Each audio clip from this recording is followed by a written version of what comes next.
Okay. I'm James Duff. And I'm Julia Morrison. And our film is called Hank and Asha. And Hank and Asha is a film about making a deep connection with someone who is unlike you. And the idea came when we were in Prague and feeling lonely and isolated. And we wanted to communicate with our friends or make connections and thought about the days when we used to write letters. And we could get your thoughts down on paper and your emotions in anticipation of sending the letter away and getting it back. And having a deep nostalgia for that. And a friend of ours told us that he was making video messages to court his now wife. And we thought, let's marry the two, the nostalgia for letters, with the current technology of video, and make a movie about two people who are disconnected with their lives, who are far apart, and make a connection actually through these letters. And what were both of your parts in doing this? You want to start? No, you start, because he's already talked. Yeah, I talk too much. I am the producer, co-writer, and editor of the film. And I am the co-producer, co-writer, and director of the film.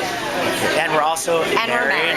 And we're still married after that project. So that says a lot about it, I think. So there was a dance scene where he just, totally went crazy.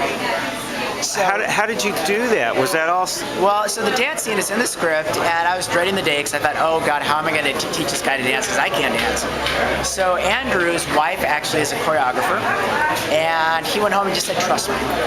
He wanted to play James Brown, not a Bollywood song, so he said, okay, we'll go with it. Shows up on the set and just knocks a home run.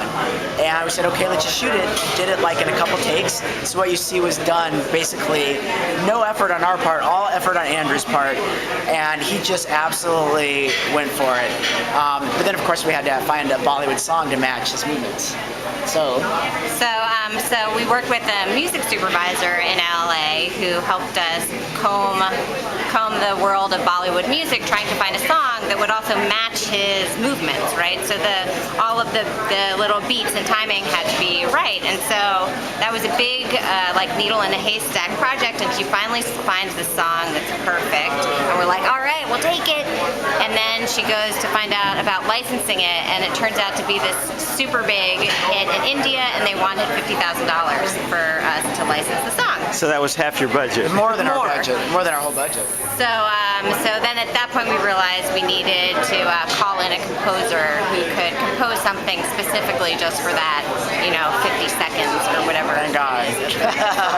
Thank God. So we learned a lesson with that one. So let me ask a question. I mean, this was a great movie. I mean, it has terrific appeal. With a $2 million, a $30 million marketing budget, it would make a fortune. Thank you. So why do they spend so much money on movies when you guys can make such a great movie for so little? So part of the truth of the micro-budget movie is that you have a whole lot of people who are working for way, way, way less than they deserve to be paid, who are doing their job. So part of the sort of, we all want to believe we can make a movie for next to no money, and we did. That's because we had a core team of people who we paid, but barely anything. They couldn't make a living working for the wage that we paid. And we didn't pay ourselves at all. So that's part of the gap between a low budget film and a full budget or a Hollywood film is a huge discrepancy in what you're paying your crew. And so, we have to give a lot of credit to the people who work with us on the film, who are willing to come along on this ride for not much money at all. Exactly, and that's true. It's why all the what ifs, why the nots, and it's when you're spending $50 million in a movie, you have to be a little bit safer. Where we could take risks. We had nothing to lose. And we could film our shooting ratio was huge. It was huge. We could just have an idea and just shoot it and see if it worked or not. Which is how we prefer to work. So it's there's always compromises, and so our compromise is we want to make the movie we want to make, and don't have the $20 million advertising budget, but we hope the movie will get out there, particularly through digital, airlines, and hopefully the word will spread.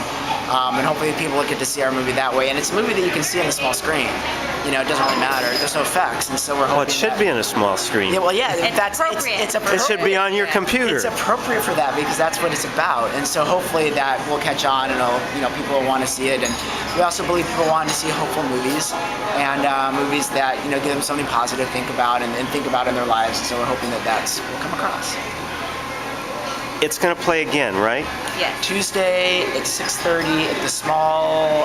At the Alaska Experience. Alaska Experience. Okay, so you'll be here for that. Unfortunately, we have to go. I know, bummer, huge bummer. I know. It's only Tuesday. I know, because we've been here and we have to go and we're like, Okay. basically we have to go to work. Thanks a lot. Thank you.